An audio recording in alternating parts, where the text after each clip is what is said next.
Muy buenas tardes, señoras y señores.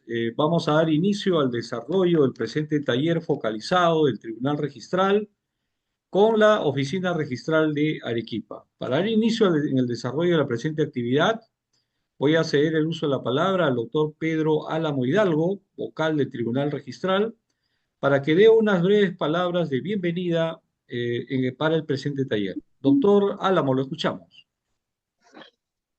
Gracias. Buenas tardes. Buenas tardes, señores registradores, asistentes de la región sur de Arequipa. Rafael Pantoja Yuri, ¿no? De la Escuela de Capacitación. Hoy día vamos a ver, hoy por la tarde, vamos a ver en este taller focalizado algunas observaciones que entiendo son reiteradas en Arequipa y que merecen, pues, ¿no? Revisar, conversar, ver cuáles son los criterios, ¿no? De repente, ¿no? Podría ser, ¿no? Criterios, ¿no? Diferentes, discrepantes, ¿no? Entre los propios registradores, asistentes, y con el tribunal registral también, ¿no? El tribunal registral también podría tener resoluciones contradictorias, ¿no? Lo cual sería bueno que nos hagan conocer. Entonces, este es el motivo por el cual se ha hecho esta citación, ¿no? Para el día de hoy. ¿No? Quisiera agradecerles a todos su presencia y si está la primera persona que va a exponer el primer tema, si está presente. Sí, doctor Álamo, voy a hacer Sí, primero una explicación breve de la metodología, un poco para que, ya, digamos, todos nos ubiquemos cómo se va a desarrollar la actividad. Y los claro, expositores sí están presentes, todos están presentes, sí, perfecto, perfecto. sí. Y de ahí yo le Entonces, cedo el uso de la palabra, sigamos una vez que explique la entonces. metodología, sí, para que pueda Claro, conducir sí, usted el debate. Yuri, explica la metodología. Perfecto, muy bien. Muchas gracias, doctor Álamo, por sus palabras. Seguidamente Gracias. voy a proceder con la explicación de la metodología de trabajo del presente taller, que consiste en lo siguiente. A ver, en principio, los talleres focalizados del Tribunal Registral son actividades que se realizan entre el tribunal y oficinas específicas registrales, ¿no? A diferencia de lo que ocurre con los diálogos con el tribunal, que se realizan con las zonas registrales. El objetivo de estos talleres, básicamente, es tratar temas relativos a observaciones recurrentes en la oficina registral que participa en estos talleres. Para dicho efecto, la unidad registral, en este caso de Arequipa, efectuó la selección de dos temas de observaciones muy recurrentes, tanto a nivel de registro de predios como a nivel de registro de personas jurídicas. Estas observaciones recurrentes fueron seleccionadas, dos de ellas, para poder debatir por parte de la presidenta del Tribunal Registral y, en consecuencia, estos dos temas son materia del debate del día de hoy. Ahora, estos dos temas son los siguientes, ¿no? La primera trata sobre la inscripción de la cláusula resolutoria en los contratos de compra-venta con hipoteca y el segundo tema tiene que ver con el acto de nombramiento de la junta directiva. ¿Ya? ¿Ok? Ahora, el desarrollo de la metodología básicamente consiste en lo siguiente. Vamos a escuchar primero a la expositora, a las dos expositoras del tema vinculado con el registro de personas jurídicas, cuyo tema es el acto de nombramiento de la Junta Directiva, que está a cargo de las registradoras públicas Yulisa Uscamaita Muñoz y Janet Murillo Vargas. ¿Ok? Una vez que ellas efectúen la exposición de este tema de observación recurrente, por supuesto que ellas pueden también colocar su respectivo PPT si desean, pueden compartir, está abierto plenamente la herramienta de compartir documentos, pueden compartir su PPT y exponer, ¿no? Y tienen aproximadamente unos 10 a 15 minutos para poder exponer el tema vinculado con el registro de personas jurídicas y seguidamente vamos a contar con el comentario respectivo que va a hacer uno de los vocales del tribunal, en este caso para este tema, el doctor Pedro Álamo Hidalgo, él se va a hacer cargo de comentar el tema del acto de nombramiento de junta directiva. Y seguidamente, una vez se efectúa el comentario, se va a proceder con la participación de todos los que han asistido a este taller, de los registradores públicos de la oficina de Arequipa, que dicho sea de paso, son registradores que califican títulos vinculados relacionados con estos temas de observaciones recurrentes. ¿Ok? Entonces ellos van a poder participar haciendo el uso de la palabra. Para ello pueden solicitar el uso de la palabra a través del chat del Zoom, a través de la herramienta de la manito alzada, que está en la parte inferior de la plataforma, o simplemente a través del audio también pueden hacerlo, porque este es un grupo pequeño. Es un grupo pequeño, ¿por qué? Porque está concebido para incorporar algunos vocales de tribunal con registradores que califican títulos vinculados con estos temas de observaciones recurrentes. Por eso se trata de un grupo pequeño, pero aparentemente es un grupo pequeño porque a su vez estamos conectados, señoras y señores, con otra plataforma Meet que está haciendo la transmisión o va a hacer la transmisión de este debate a lo largo y ancho del territorio nacional para todas las zonas registrales, quienes van a escuchar el contenido de este debate, y se han conectado aproximadamente unas 32 personas que ya están escuchando, que se entiende que son registradores o asistentes registrales que tienen mucho interés porque califican también títulos relacionados con la temática que se va a analizar, se va a debatir el día de hoy. En consecuencia, no es un grupo pequeño, es un grupo mucho más grande, de más de 30 personas, lo que en cierta manera, directa o indirectamente, están conectados. Ahora, por otra parte, el tema 2 va a estar a cargo de la exposición va a estar a cargo del registrador público Enrique Alférez Ponce, ¿ya? Él va a exponer el tema de la inscripción de la cláusula resolutoria de los contratos de compra-venta con hipoteca, y el comentario de esta exposición va a estar a cargo del vocal del Tribunal Registral, el doctor Luis Caicho Figueroa. ¿Ya? Los comentarios de los señores vocales aproximadamente durarán pues un promedio de unos 8 9 minutos, ¿no? Etcétera, cuanto más. Y seguidamente se va a proceder con las preguntas, con las observaciones, con los comentarios también de los participantes, ¿no? Y de esa manera se va a generar una especie de feedback, ¿no? A manera de preguntas, respuestas, comentarios, análisis, etcétera, en torno a estos temas. El objetivo básicamente busca reflexionar en torno a estas observaciones recurrentes, ¿no? A nivel de los registradores públicos fundamentalmente, y que pueda servir en cierta manera para poder lograr una toma de decisiones respecto de la calificación registral en relación a estos temas. Entonces, básicamente esa es la metodología. Ya aproximadamente a eso de las 4:30 tenemos que estar, cuanto más tenemos que estar cerrando esta sesión. Por otra parte, es importante aclarar de que aproximadamente a las 3 de la tarde vamos a hacer un pequeño receso, un pequeño break de unos 15 minutos, ¿ya? Y de ahí vamos a retomar con el debate del tema vinculado con el registro de personas jurídicas sobre el acto de nombramiento de junta directiva. Ok, señores, entonces, sin más preámbulos, cedo el uso de la palabra al doctor Pedro Álamo Hidalgo, que se va a encargar de conducir el debate del presente taller, presentando primero al tema vinculado con el registro de personas jurídicas y a sus expositoras, las registradoras Yulisa Oscamaita y Janet Murillo. Lo escuchamos, doctor Álamo. Sí, gracias. Bien, enseguida vamos a comenzar con el primer tema sobre el nombramiento de los miembros de la Junta Directiva a cargo de Yulisa Uscamaita Muñoz. Te escuchamos, Yulisa.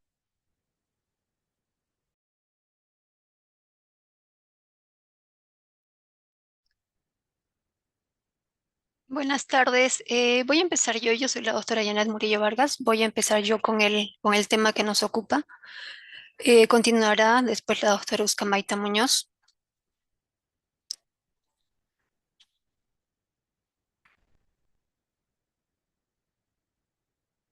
Compartir pantalla. ¿Hay algún problema, doctor Yuri? A ver, no, sí puede compartir pantalla, ¿no? ¿No puede compartir? Recién, ahora sí ya me Ahí ya. permite. Ok, ok. Perfecto. ¿Se aprecia?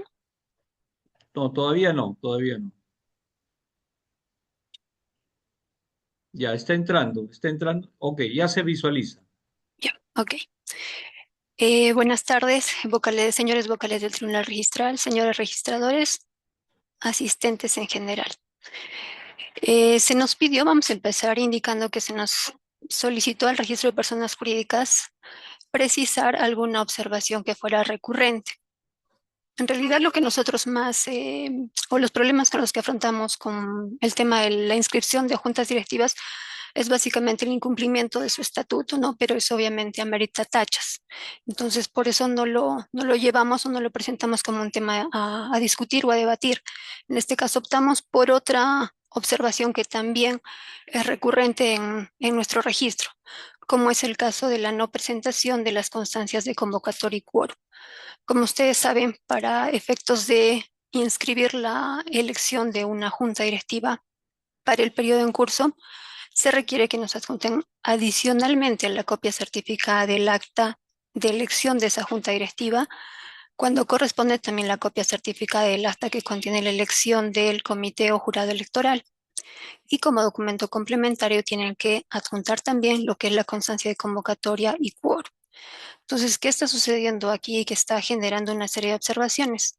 El hecho de que no están presentando los documentos, solamente presentan copia certificada del acta y nada más. Entonces, obviamente, eso amerita que el registrador emita una observación solicitando este documento, que fácilmente podemos haber salvado esto si es que el usuario hubiera presentado esa documentación desde un inicio.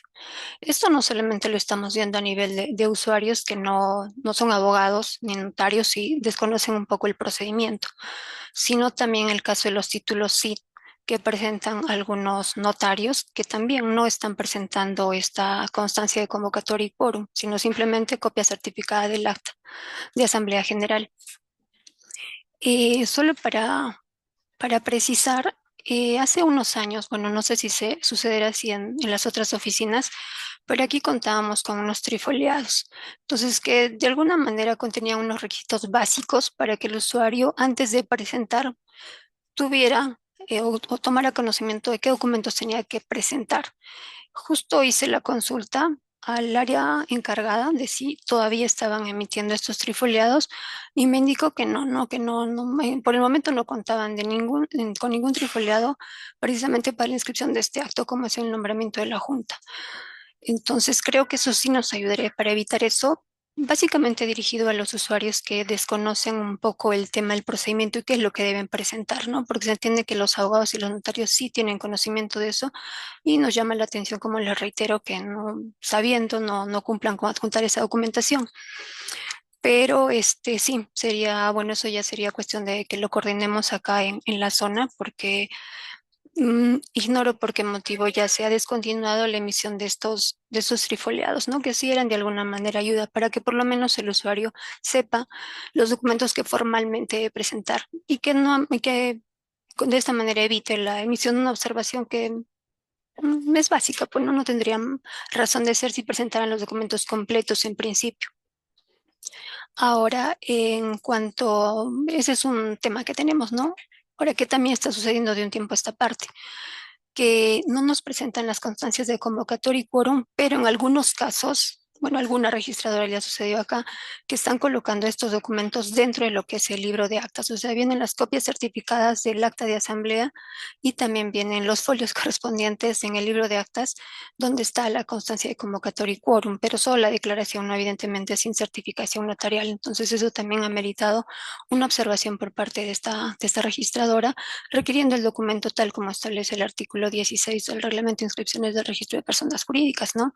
Como nosotros sabemos, esa constancia básicamente tiene que indicar el nombre del declarante, su número de DNI, su domicilio, el cargo que ocupa, y a continuación viene en sí el contenido, que es lo que nos interesa, que es señalar que se ha cumplido con la convocatoria tal como o lo establece su estatuto o la ley, y que todos los miembros de la asociación han tomado conocimiento de esta convocatoria, ¿no? En líneas más abajo lo que hacen es reproducir el texto de la esquela o la citación con la que se ha convocado en este caso.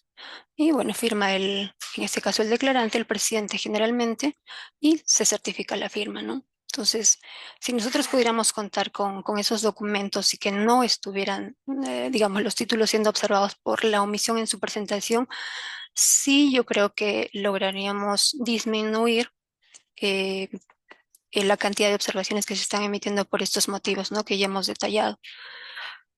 Y bueno, creo que de esta manera lo estamos planteando el tema que nos convoca para esta reunión, y a continuación la doctora Ustamaita va a precisar un poco más sobre el contenido de estas constancias, que también amerita observaciones, ¿no? Para ampliarlo un poquito más y que no se base en nuestro tema solamente en la no presentación de estas constancias o cuando están pegadas o adheridas al libro de actas, ¿no? Entonces nos va a precisar un poquito más porque eso también obviamente genera un porcentaje de observaciones.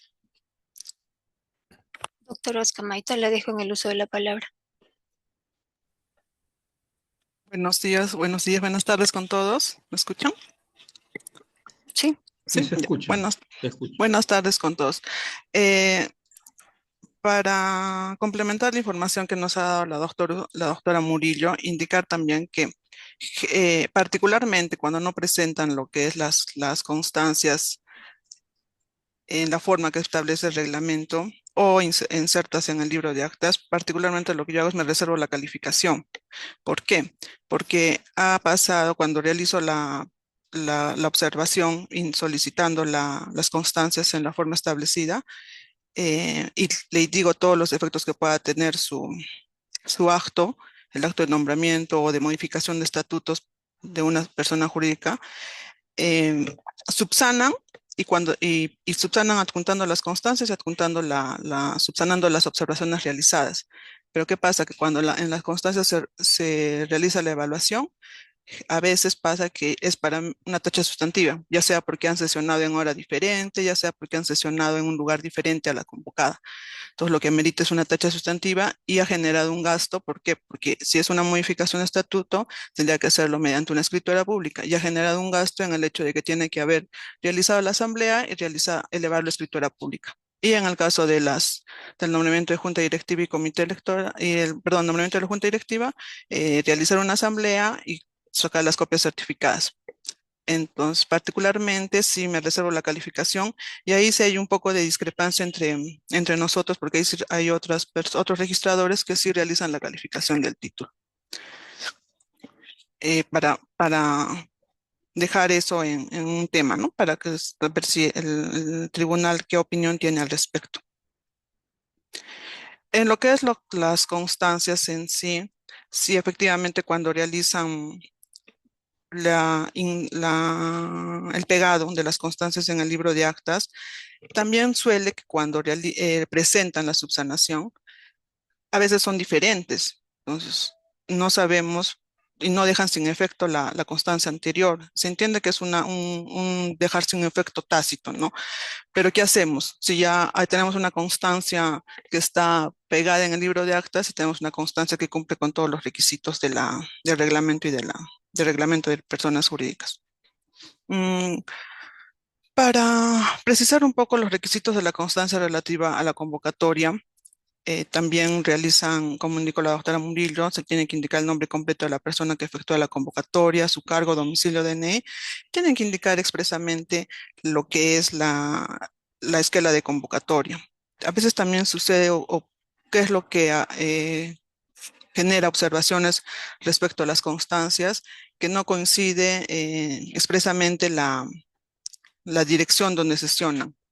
Eh, pero bueno, al respecto hay resoluciones del tribunal en el cual si se puede determinar que es el lugar donde están sesionando, se puede aceptar, ¿no? Esa convocatoria.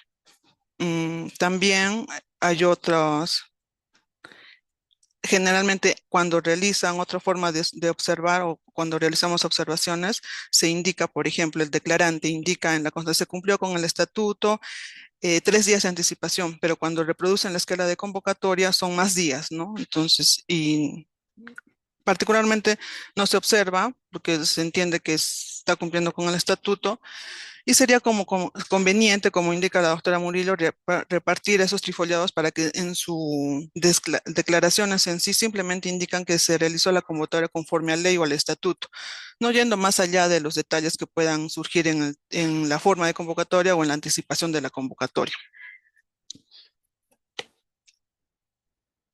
Creo que eso sería todo respecto a lo que es las constancias, porque en sí es un tema o es una observación que simplemente se tiene que cumplir con lo que establece el reglamento, ¿no? Y lo que estipula los requisitos del mismo.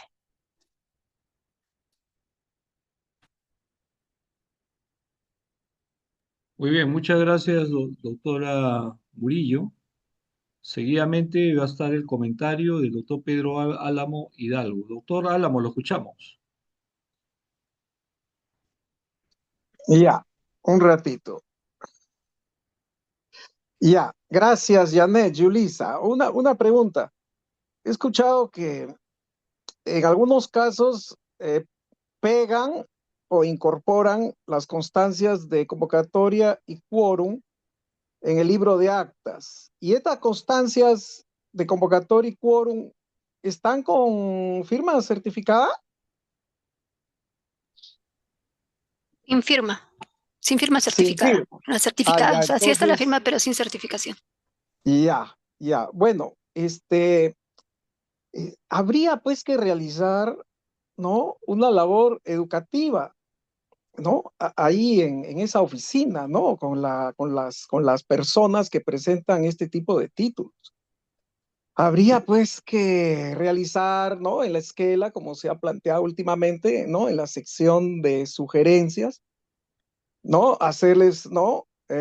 Conocer cuáles son las normas, ¿no? Que se aplican en este caso, ¿no? Como es el artículo 16 del reglamento de inscripción del registro de personas jurídicas. O sea, hay que realizar una labor educativa ahí, porque este tema de las constancias de convocatoria y quórum parte pues del principio, ¿no? De veracidad, el principio de veracidad, ¿no? En el derecho administrativo.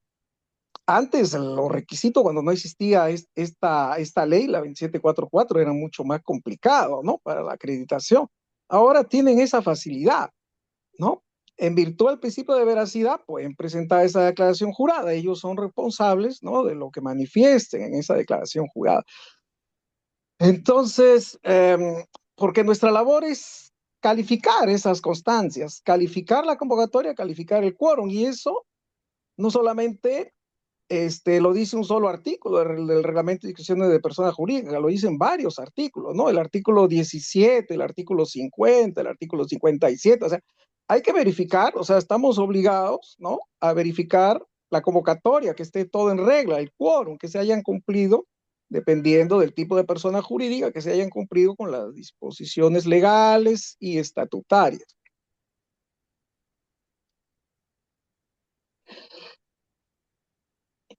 Este tipo de observaciones son recurrentes en la oficina registral de Arequipa, tengo entendido, ¿verdad?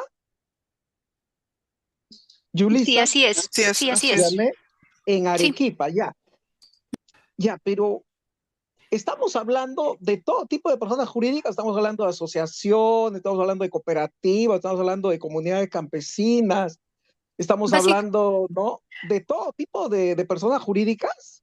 básicamente asociaciones. Ah, básicamente, o sea, ya lo tradicional, digamos, lo común. Entonces ellos lo que tienen que hacer es eso, o sea, lo que nosotros tenemos que hacer, no nos queda otra, ¿no? Es observar el título, ¿no? El tema de que si hago o no hago reserva de calificación, eso va a depender ya de cada registrador, ¿no? O sea, nosotros no podemos dar una sola solución. En este momento les quiero pedir, por favor, a Yuri, tenemos un informe oral en nuestra sala. Quisiera pedirle, por favor, una suspensión de esta intervención para seguir unos minutitos más adelante. Sí, perfecto. Sí, doctor Sí, Álamo, está sí, previsto un pequeño break sí, en este sí, momento, sí, no se sí, preocupe. por favor. Sí, Un, un, un, sí, vamos a efectuar un pequeño receso ya, de unos 3 minutos a nivel de ya, break, señores participantes. hasta Ya, las 3:15 y ahí reiniciamos perfecto, el taller. perfecto, perfecto. Gracias, Entonces, no se gracias. desconecten, por favor, no se desconecten, manténganse Gracias, conectados, doctores. ¿listo? Y ahí nos conectamos 3:15. Alerta Clonación, un nuevo servicio de... Muy bien, vamos a retomar entonces el desarrollo del presente taller con este corto break. Estábamos desarrollando el tema relativo al acto de nombramiento de junta directiva. Las expositoras ya habían desarrollado la parte, digamos, del fundamento de las observaciones, etcétera, que daban lugar a en relación a ese acto, y el doctor Pedro Álamo había efectuado también un pequeño comentario. Entonces, continuamos con los comentarios del doctor Pedro Álamo. Claro. Lo escuchamos. Janet, Yulisa, ustedes hacen las observaciones sobre la falta de presentación de la constancia de convocatoria y quórum. ¿Qué sucede después que ustedes hacen las observaciones? Ellos subsanan, presentan las constancias si no hay ningún problema. O sea, Sí, todo está conforme al estatuto, conforme a la ley. es rara las ocasiones en que sí están conformes a su estatuto. Generalmente siempre se llega a observar porque no cumplen con las formalidades establecidas en el reglamento. A veces, por ejemplo, su estatuto establece que tengan dos formas de convocatoria, esquela y publicación, y simplemente colocan una de ellas, ¿no? Entonces, nuevamente se le observa indicándole que cumpla con su estatuto. O sea que en general ellos presentan las constancias, pero siguen teniendo problemas, ¿no? Sí, sí, entiendo, pero por eso Ya, es, entonces, porque trataba de entender por qué son esas observaciones recurrentes. Lo que pasa es que ellos saben que hay esos problemas, o sea, son títulos con yaya, ¿no? Son títulos que ya tienen problemas, ¿no? Y ellos lo presentan al registro a ver si por ahí, ¿no? Logran, ¿no? A alguien, ¿no? Algún registrador, algún asistente desprevenido y a ver, pues, si logran, ¿no? Inscribir su acto, ¿no? Porque las constancias de convocatoria y quórum, en realidad está pensando, ¿no? El tema de la certificación de firmas, no solamente, digamos, tiene que ser el notario, ¿no? De manera obligatoria, ¿no? Hay fedatarios en todas las oficinas registrales, ¿no? Y eso es sin costo, ¿no? Ellos podrían, ¿no? Lograr, ¿no? Esa certificación, ¿no? De los fedatarios de la oficina, de las oficinas registrales, ¿no? Entonces, esa es la razón, o sea, deben ellos antes de presentar los títulos al registro, lo que deben hacer, ¿no? Y parece que no están haciendo es asesorarse bien, ¿no? Para poder presentar, pues, un título, ¿no? Que cumpla por lo menos, ¿no? Con los requisitos mínimos, ¿no? Que establecen las normas, sus estatutos, ¿no? Para poder lograr la inscripción, ¿no? Y, bueno, yo no digo que sean esos todos los casos, ¿no? Pero por lo que estoy escuchando, por lo menos un buen porcentaje, ¿no? No logran, ¿no? Subsanar, no logran la inscripción de su título, porque ellos ya saben, ¿no? Del principio, ¿no? Que van a tener problemas, por eso es que no presentan esa constancia desde el inicio, ¿no? Las constancias, bueno, ya sabemos, ¿no? Los requisitos del artículo 16 se tienen que presentar en original o se pueden insertar en instrumento público protocolar, o sea, es eso de pegar la constancia de convocatoria y quórum en el libro de actas, eso no es lo correcto, ¿no? O sea, tiene que presentarlo, ¿no? Por cualquiera de esas modalidades, original o inserto en un instrumento público protocolar. No extraprotocolar, tiene que ser protocolar, una escritura pública, ¿no? Un acta, una escritura pública, ¿no? Tiene que ser ese tipo, ¿no? De documentos. Bueno, eso sería lo que quería, pues, comentar, porque estaba pensando por qué tan recurrentes esas observaciones. Entonces, lo que hay que hacer, pues, es seguir observando, ¿no? Seguir observando y sugerirle, pues, ¿no? Que cumplan, ¿no? Con lo que establece, ¿no? El artículo 16 en cuanto a la formalidad de estas constancias, ¿no? Con ello pongo fin a mi intervención. pregunta final. ¿Qué pasaría si esa constancia de convocatoria estuviera, como ya dijimos, pegada en el libro y tuviera certificación notarial? Y a la par de eso también nos han presentado sin observación de por medio. O sea, cuando presentaron, ingresaron de esa manera, también con una declaración o una constancia de convocatoria con firma legalizada, digamos, bien en original, con firma certificada, pero el A ver, contenido de disculpa, esta... disculpa, disculpa que te interrumpa. ¿Podría repetir? Porque hubo una llamada, ¿no? Y me Ah, ok. distraje, disculpa. Ya, ok. Le decía, ¿qué sucedería en el caso que presentan una constancia de convocatoria con firma certificada que está pegada en el libro de actas? Ha venido eso certificado y aparte también nos presentan una constancia de convocatoria con firma certificada en documento adicional, no como parte del acta o como parte del libro, perdón, no pegada ahí, y el contenido de estas es distinto. ¿Qué sucedería ahí? Claro, claro, bueno, pues ¿qué es lo que sucedería? Pues ya eso ya depende, ¿no? Del criterio del registrador. ¿Qué es lo que yo haría? Pues vería, ¿no? ¿Cuál de las dos constancias, ¿no? O sea, si reúne las constancias, ¿no? Ya sea la que se pegó en el libro, reúne, o la que está fuera del libro, ¿no? Reúne pues los requisitos que establece el reglamento, entonces haría la calificación, pues. Porque ¿por qué le voy a negar ahora la discrepancia en la constancia? Claro, pues, o sea, buscaría pues la constancia, ¿no? O calificaría pues suponiendo, ¿no? Porque esto lo que me acaba de comentar, la verdad que parece un cuadro abstracto, ¿no? Una situación, ¿no? Una situación un poco irregular, ¿no? Pero suponiendo que eso haya sucedido, pues buscaría siempre favorecer, ¿no? La inscripción. O sea, no observarle, no decirle, ¿sabe qué? Acá han presentado constancias diferentes, ¿no? Una pegada, perdón, en el acta, en el libro de actas y la otra aparte, ¿no? O sea, buscaría, pues, ¿no? Favorecer, ¿no? La inscripción, ¿no? Entonces, si hay una de esas dos constancias, pues, cumple con los requisitos, pues, establece el reglamento, pues, haría la calificación, ¿no? Correspondiente. Ok, gracias.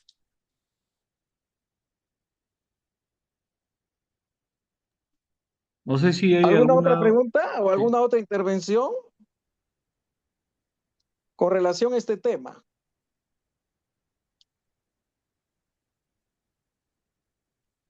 Bueno,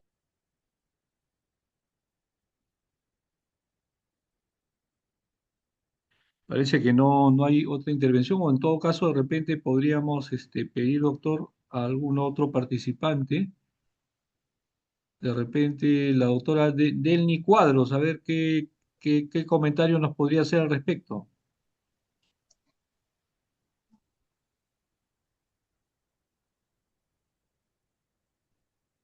Delny, le escuchamos. Hola, ¿qué tal? Buenas tardes, Sí, buenas tardes, sí. doctores. Bueno, me parece que el tema está claro, ¿no? No he participado porque me parece que está bien señalada el problema y básicamente es un tema de educar pues a los usuarios y que internamente los casos excepcionales, porque como decía Janet, por ejemplo, de que se presenten dos constancias, no es la generalidad, ¿no? Sino debe ser la excepción. Y de acuerdo al caso, pues el registrador tiene que verificar qué es lo que corresponde al respecto, ¿no? En cuanto a lo demás, creo que está recogido ya en los reglamentos y básicamente es un tema de instrucción al usuario y porque por ahí viene el problema, ¿no? No es tanto un problema del registro, entiendo, sino básicamente de que en la presentación de la documentación no hay un criterio uniforme, ¿no? Entonces, como decía también el doctor Pedro, pues tendremos que a través de las observaciones instruir un poco para que esto cambie. Sin embargo, también eh, la peculiaridad y los problemas que hay a través de asociaciones en cuanto a personas jurídicas también hay que tener cierto cuidado porque sabemos que hay asociaciones y asociaciones, ¿no? Esa sería mi participación. Ok, muy bien, muchas gracias. Bueno, seguidamente vamos a proceder con el segundo tema, que es la inscripción de la cláusula resolutoria en los contratos de compra-venta con hipoteca. Esta exposición está a cargo del registrador público Enrique Alférez Ponce.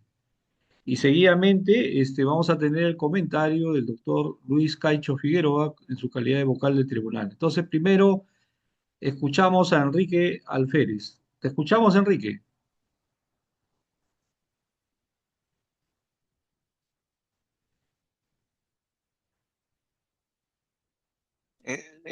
Doctor, buenas tardes. ¿Me escuchan? Sí, te escuchamos, te Sí, escuchamos. Puedes compartir tu PPT, Enrique, no hay problema. ya, Puedes listo, compartir. doctor. Sí. Eh, Bien, doctor. En esta oportunidad yo quisiera abordar este tema importante en este quehacer registral, más por un tema de seguridad jurídica y dinámica contractual, ¿no? Y me estoy refiriendo a lo que es las cláusulas resolutorias, la inscripción de las cláusulas resolutorias. Como bien sabemos, las cláusulas resolutorias son estipulaciones contractuales, principalmente en el tema que vamos a tratar, es sobre la compra-venta con hipoteca, que permiten a una de las partes resolver el contrato, es decir, dejarlo sin efecto ante el incumplimiento de una obligación pactada por la otra parte. La relevancia registral con respecto a este tema es eh, si en un contrato de compra-venta con hipoteca normalmente existe una cláusula resolutoria y en el diario Trajín de nuestro trabajo se ha presentado muchas veces la reserva de inscripción de esta cláusula resolutoria, ¿no? Entonces, desde mi punto de vista, creo yo que las cláusulas resolutorias tienen que inscribirse, así no sean solicitadas por el interesado. Porque primero, en aplicación del artículo 3 del reglamento de inscripciones que establece que la rogatoria alcanza a todos los actos inscribibles, ¿no? Y la cláusula resolutoria que tiene como efecto al final poner fin a un derecho real como es el de la propiedad, pienso que sí debería de inscribirse a pesar de la solicitud del usuario de la reserva de inscripción. Con eso quiero decir que a mi entender, cuando se presenta a registro un contrato de compra-venta con hipoteca y con cláusula resolutoria, se debe tomar como una unidad, porque estos actos están vinculados entre sí, o sea, forman un único acto de naturaleza compleja que no resulta admisible el desistimiento parcial de uno de ellos, ¿verdad?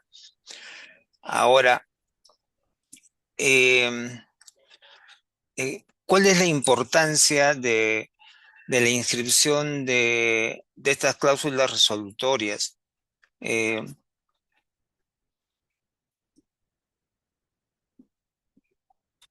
el problema es del tercero registral, ¿no? O sea, de la buena fe. Eh, Cuando se inscribe una cláusula resolutoria expresa y se resuelve el contrato, todas las transferencias posteriores quedan enervadas. Y se ha dado el caso de que a veces el comprador puede transferir varias veces la propiedad. Entonces, si se inscribe la cláusula resolutoria, se protege al vendedor. Pero si no se inscribe y se transfiere, entonces se está protegiendo al tercero. Por eso, para mí es importante que se inscriban estas cláusulas resolutorias, ¿no? Ese es el primer problema que se ha venido advirtiendo en esta zona con las reservas de inscripción de las cláusulas resolutorias.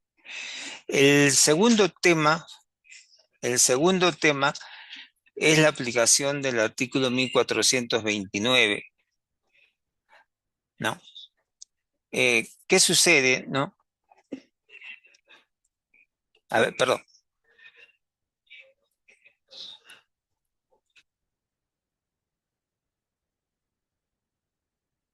Ya, ahora sí. Eh, el, el segundo tema eh, que se presenta en el registro es la aplicación del artículo 1429, o sea, la resolución del contrato por intimación. O sea, yo puedo entender de que todos los contratos que puedan tener cláusulas resolutorias pueden optar, si es que no son cláusulas resolutorias expresas, pueden optar por el 1428 o por el 1429. El 1428 implica que se tenga que recurrir al Poder Judicial para dejar sin efecto una cláusula resolutoria. Pero el artículo 1429, conforme lo establece la resolución 5097 del 2005, permite que la ejecución sea extrajudicial. Es decir, eh, puede solicitarse directamente al registro una vez intimado la, la, el incumplimiento de la obligación, y puedo yo solicitar al registro la resolución del contrato. Si bien es cierto, según el reglamento de inscripción de registro de predios, solamente está contemplado la resolución del contrato de cláusula resolutoria expresa, más no lo que establece el artículo 1429. Esta resolución permite la ejecución, pero para eso tendría que estar inscrita también la cláusula resolutoria expresa, ¿verdad? Ahora, he tenido casos en los cuales, como ustedes pueden advertir, he sacado fragmentos de algunos contratos de compra-venta con hipoteca, donde paralelamente invocan causales de resolución según el artículo 1429 y 1430, ¿no?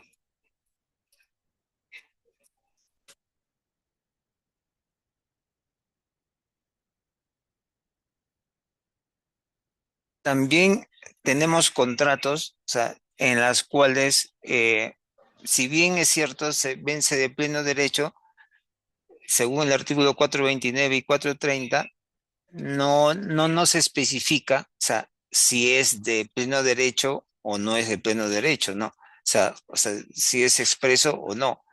Entonces, este tipo de contratos, al final, eh, caen en observación, ¿no?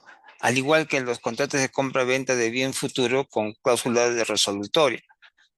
Sabemos que en esos contratos eh, van a llegar a inscribirse en el registro de predios cuando se inscriba la habilitación urbana o el régimen de propiedad horizontal, pero las causales de resolución ya no van a ser las mismas al momento que se inscriba.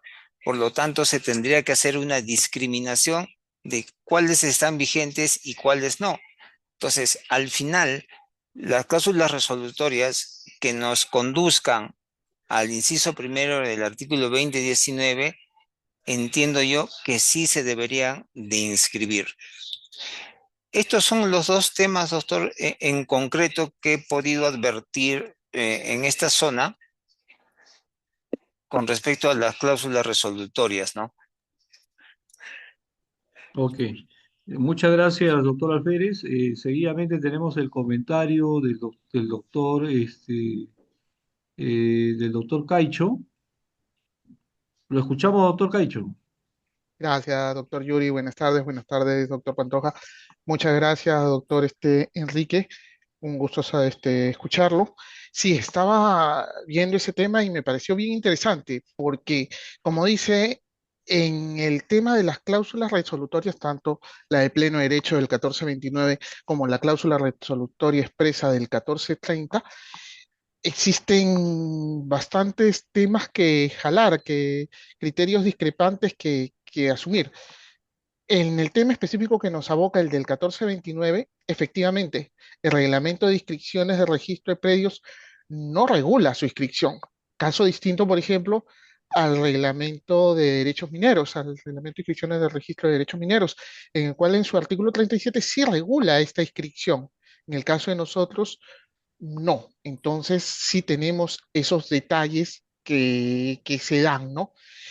Como dice usted, por principio de prioridad debería, por principio de rogatoria, perdón, debería inscribirse, pero como señala, y lo hemos visto inclusive en resoluciones del tribunal y en reiterados tratamientos de los títulos, se han formulado reservas en torno a la inscripción y no se han inscrito. Tiene sentido sí y no. ¿Por qué? Porque justamente lo que dijo al final el doctor Enrique, por ejemplo, en el caso, para irme para la parte final, cuando hablamos de compras-ventas con bienes futuros, tenemos la situación de que la cláusula resolutoria, cuando va a acceder al registro de la compra-venta, la cláusula resolutoria, la verdad es que ya muchas veces no tiene vigencia, porque mayormente la cláusula resolutoria era, por ejemplo, para la obtención del bono familiar habitacional, el famoso BFH, y por el tema de la cancelación del precio de venta, que también ya está cancelado en, cuando se presenta el contrato, ya tiene la cláusula de cancelación de precios.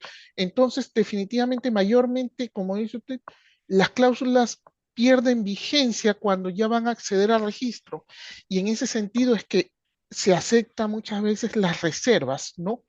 Porque no tiene sentido inscribirlas. Es más, cuando se inscriben y hemos visto de manera reiterada creo que en casi todas las zonas y ya a nivel del tribunal, que cuando se escriben estas cláusulas resolutorias y que tienen se verifica que han cumplido con todas las exigencias que establecían, a pesar de eso no se levantan, se procede a la tacha especial del título y es más, el tribunal de manera reiterada confirma esas tachas especiales. ¿Por qué? Porque las cláusulas resolutorias, tanto el 1429 como el 1430, tienen un procedimiento de levantamiento, como usted dice, la intimación, ¿no? Entonces, vemos que hay ahí un conflicto, existe un conflicto. En principio, coincido con usted que deberían inscribirse, pero como vemos, sí puede darse el tema de conflicto. Regresando al tema en específico, compra-venta con hipoteca, también debo señalar, ya haciendo atingencia citando una resolución antigua, hay una resolución 909-2010, por si acaso, el Tribunal de Lima, que señala que haciendo hincapié de que en estos casos la resolución de pleno derecho no se aplica para el levantamiento de hipotecas, por si acaso, porque la hipoteca sí tiene un procedimiento regular, o sea, no se aplican las cláusulas resolutorias para querer levantar una hipoteca. Se dio por un caso específico en el cual el deudor le exigía al acreedor el desembolso de la obligación del crédito, ¿no? Y parece que el acreedor no lo había hecho y se desarrolló este tema en esta resolución. Me pareció bastante interesante, por si acaso es la resolución 909-2010, como les dije, ¿no?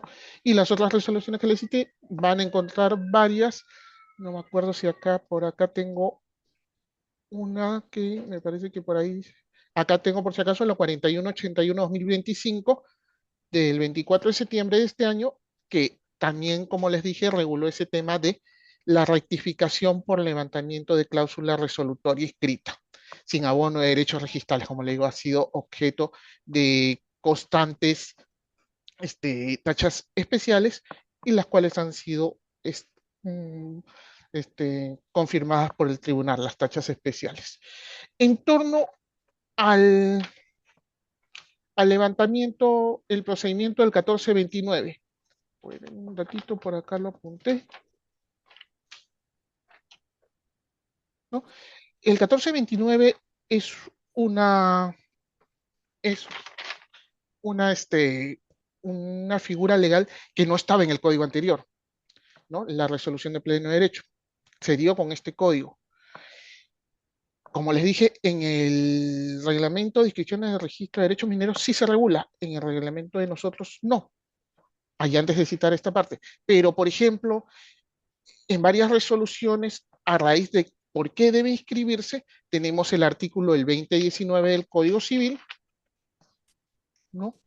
El 2019, en el cual en su inciso 4 dice, son inscribibles en el registro del departamento provincial donde esté ubicado cada inmueble, en el inciso 4, el cumplimiento total o parcial de las condiciones en las cuales dependan los efectos de los actos o contratos registrados, así como en el inciso 5, las restricciones en las facultades del titular del derecho inscrito. Eso como para poner en claro que sí debería inscribirse. De la misma manera, el artículo 13 del Reglamento de Inscripciones de Registro de Predios, ¿no? Que deberá constar en los asientos la existencia de condición, plazo, limitación, cláusula resolutoria expresa, así como los demás datos relevantes para el conocimiento de terceros cuando consten en el título y siempre que por sí mismos no den lugar a asientos independientes.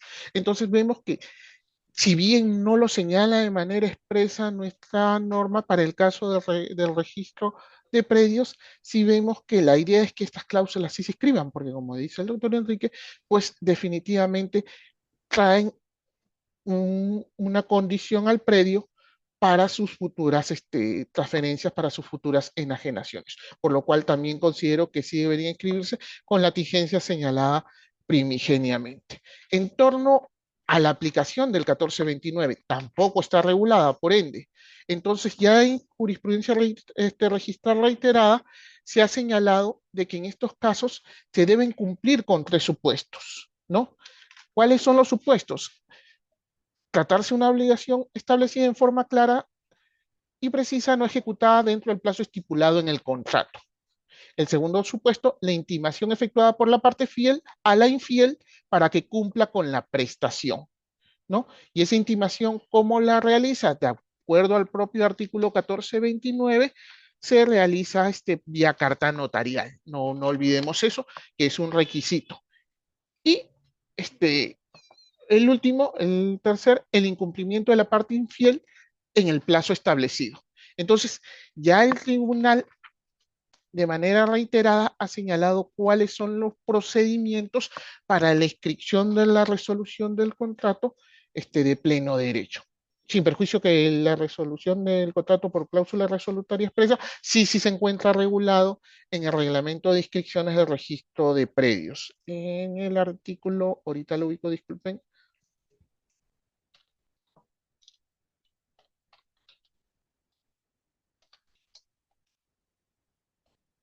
un momentito, por favor. Es el del 15, el del 1430 sí está regulado en el 102 del reglamento de inscripciones de registro de predios, por si acaso, ¿no? Entonces, eso es lo que quería señalar de lo que apunté. No sé si se me pasa algo, doctor Enrique, y es lo que quería aportar en el tema a debate. Muchas gracias. Gracias, doctor. Yo quisiera hacerle la siguiente pregunta. Se presentan contratos de compra-venta con cláusulas resolutorias en forma general, es decir, que no señalan lo que establece 1430. Entonces, para su ejecución, se puede recurrir al artículo 1429 porque tengo entendido que las cláusulas resolutorias incumplidas pueden resolverse vía judicial. Pero si, como usted señala, se ha cumplido con el procedimiento o los requisitos de estas cláusulas resolutorias, ¿puedo yo aplicar el 1429 para que se pueda resolver este contrato? Justo dentro de los requisitos que ha señalado el tribunal, señala justo que debe tratarse de una obligación establecida en forma clara y precisa, no ejecutada, dentro del plazo estipulado en el contrato. Entonces, si nos encontramos frente a cláusulas oscuras, ahí sí creo que va a resultar de aplicación el 1428, o sea, al Poder Judicial, porque ya no va a poder darse la circunstancia establecida para para la aplicación de la cláusula de resolución de pleno derecho. Ok, doctor, gracias. No, usted, doctor.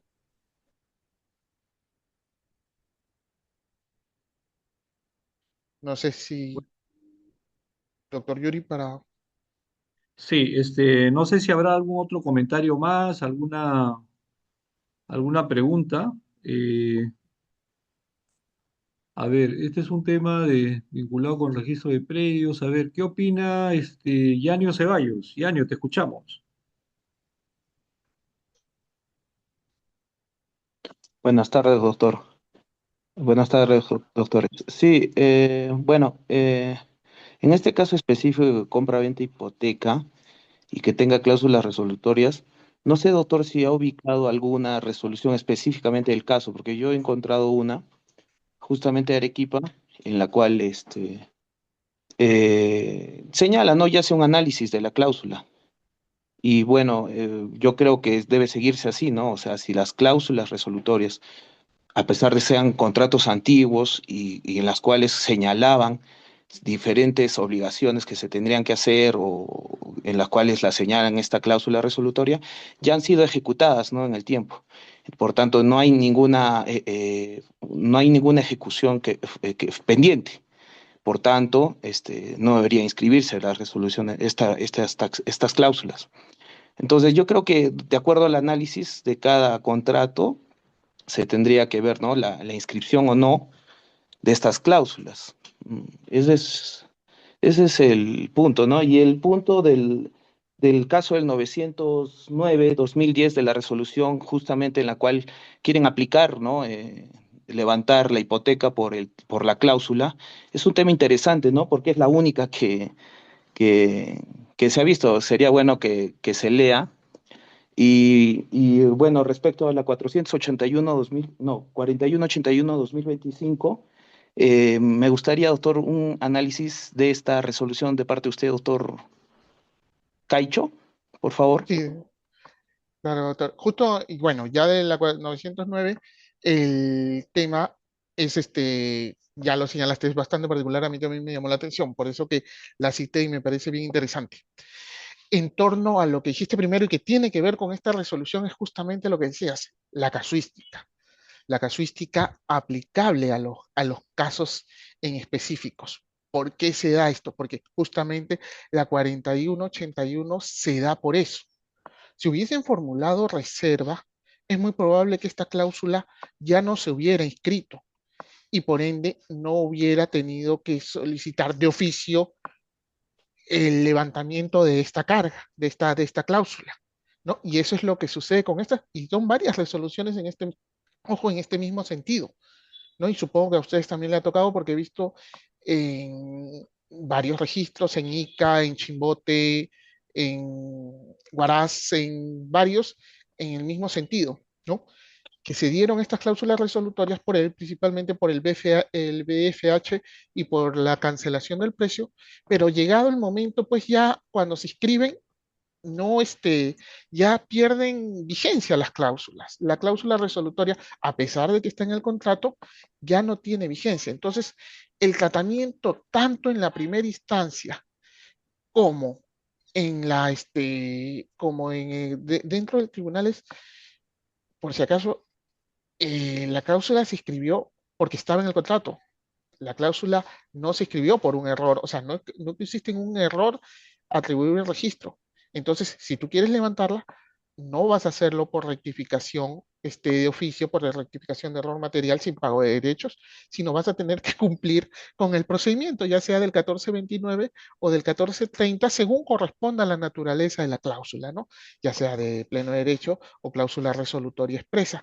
Entonces, ese ha sido básicamente el argumento tanto de la primera instancia como en el tribunal, ¿no? Entonces, vemos que efectivamente la cláusula ya no tiene vigencia, porque es la verdad, pero no estamos atados de mano porque para proceder a su cancelación a su levantamiento, hay que seguir un procedimiento. Si hay que ser sinceros, una vez transferido el inmueble por parte de la inmobiliaria, la constructora o quien se encargue de eso, ya no va a seguir el proceso, ya no va a proseguir el procedimiento. Como dijeron en el primer tema, es muy probable que acá podamos un poco también educar. ¿Educar en qué sentido? Que al hacer, porque mayormente estos títulos vienen con cláusulas de cancelación, al extender la cláusula de cancelación, porque es la cláusula de cancelación, en el cual cuando ya se da la cancelación, también el BFH ya está otorgado, se otorgue también el levantamiento o se deje sin efecto esta cláusula de manera tal de que no deba acceder al registro. Pero creo que ahí hay cosas, hay todavía temas por desarrollar, me parece a mí. Pero sí me pareció bien interesante el tema. No sé si con eso le contesto, doctor Janio. Gracias, doctor, A gracias. usted. A ver, seguidamente, a ver, la opinión, el comentario de Aurelio Arena Segarra. Aurelio, te escuchamos. Buenas tardes, doctores. Sí, realmente es un poco discrepante y un poco a veces polémico el tema que estamos tratando. Si bien es cierto, yo sí creyese de que debemos verificar si se puede autorregular el tema de los actos jurídicos conforme al Código Civil, el 1428, el 1429 y el 1430. Pero ahí un poquito me da la inquietud una cosa es el acceso al registro y otra cosa es lo establecido en el Código Civil para los efectos, digamos, de resolución de contratos. Para el caso, digamos, de acuerdo al 1430, si bien es cierto, está regulado y está parado en el reglamento, sí, pues es más, debe inscribirse de acuerdo a lo que se indica y los requisitos que se consignan. Ahora, respecto al 1428 y 1429, sí discreparía un poco en cuanto a su inscripción. ¿Por qué? Porque eso me parece que no forma parte del acceso al registro, sino va a ser regulado por el Código Civil, más aún si las partes lo han determinado de esa manera. El hecho de que se acojan o que se pretende inscribir de acuerdo al 1429 o al 1428, de por sí las partes o los otorgantes ya están direccionando la forma de resolver su contrato, lo cual me parece que ya no implica la intervención del registro. Entonces, bajo esos lineamientos, para mí, el hecho de que aparentemente es un acto indesligable del contrato mismo, me parece de que la voluntad de las partes va un poco más allá de hacer resolver un contrato de una forma administrativa. Me parece que ellos ya decidieron, de repente no intencionalmente, pero ya decidieron hacerlo de esa manera. Esa es mi apreciación. Doctor Caicho, no sé si tiene algún Sí, comentario por respecto. supuesto. Ante todo, saludarlo, doctor Aurelio, qué gusto. Sí, efectivamente, ese es otro de los puntos que entra en discusión. El tema del 1428 y 1429, ¿no? Porque, sí, pues como dice el doctor Aurelio, no está regulado.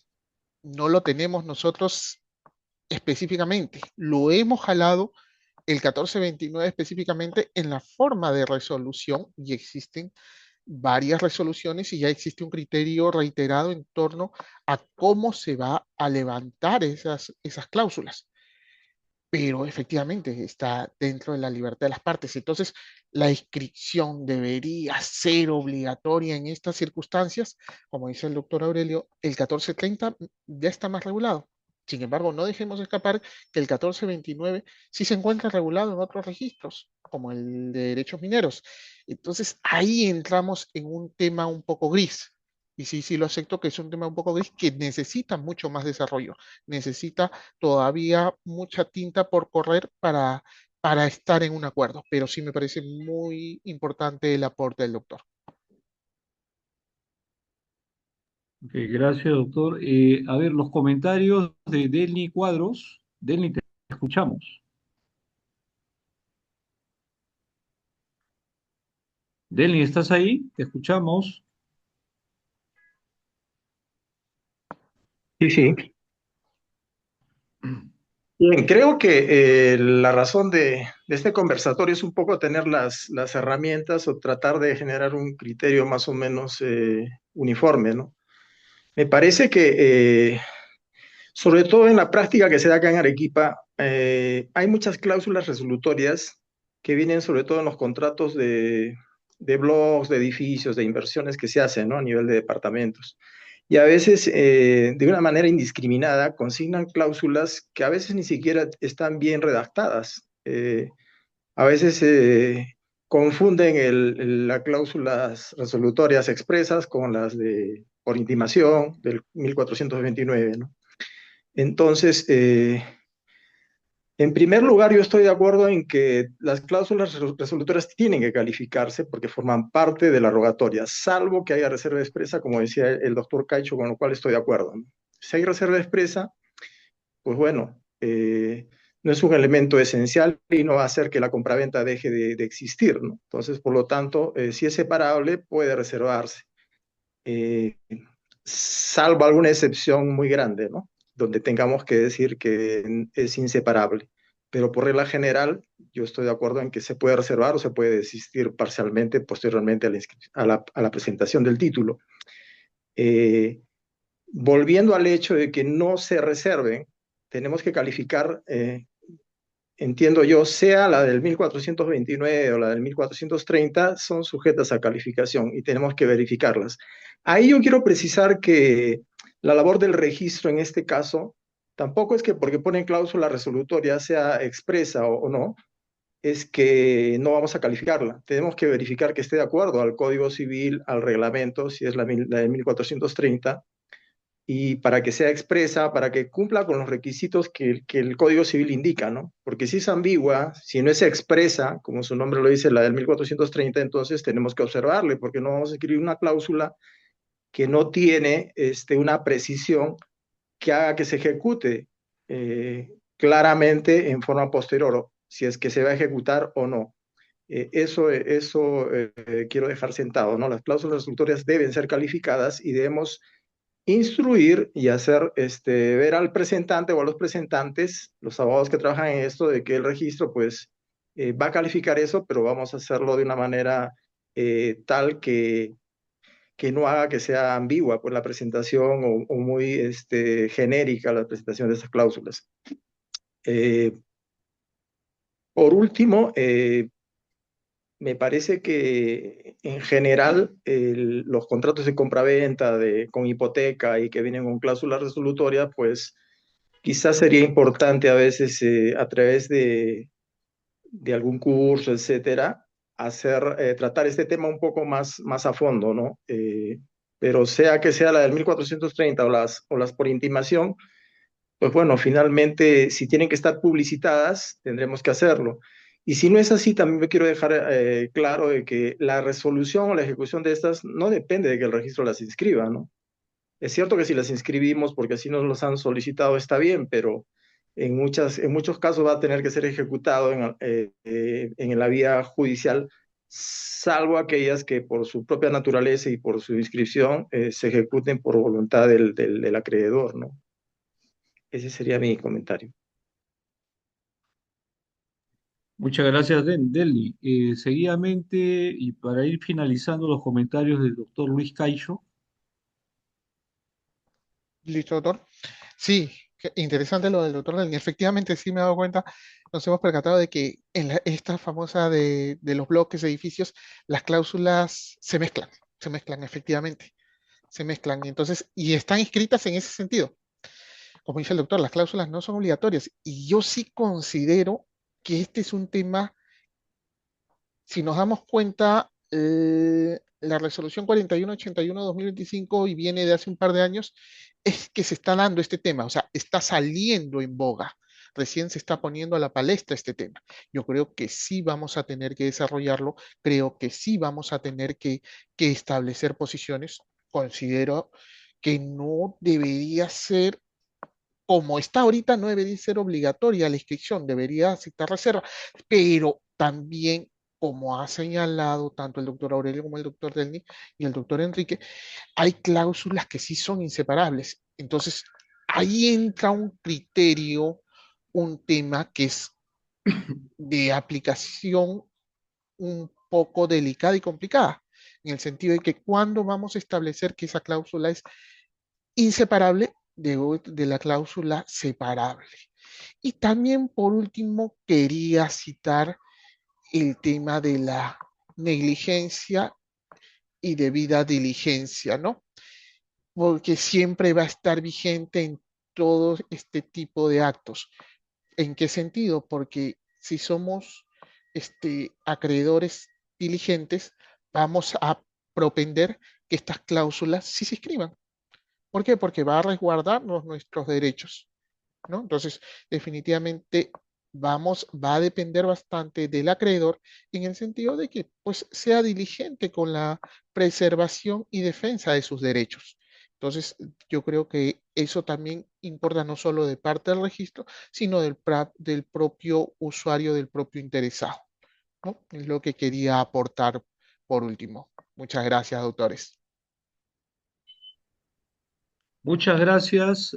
Bueno, seguidamente vamos a proceder ya con finalizar el presente taller, que ha sido muy fructífero.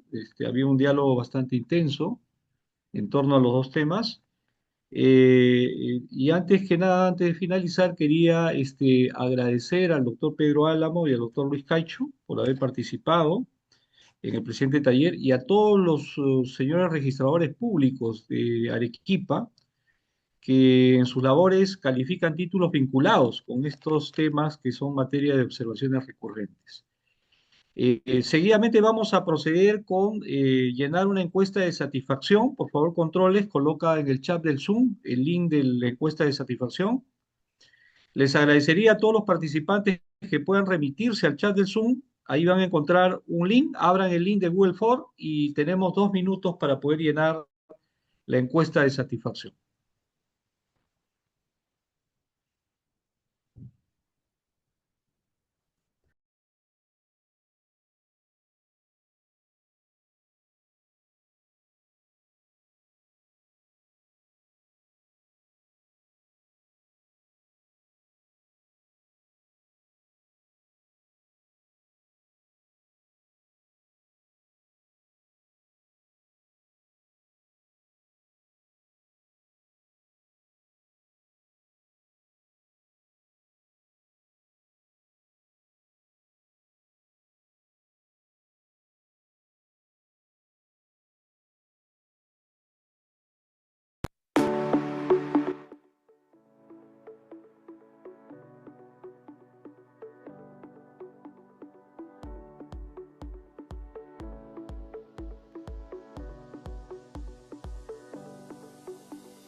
Muchas gracias, señores participantes, por haber llenado la encuesta de satisfacción.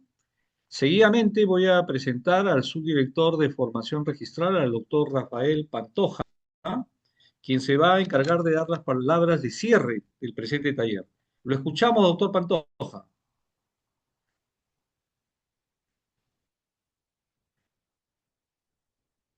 Buenas tardes, ¿me escuchan? Sí, se escucha bien, se escucha.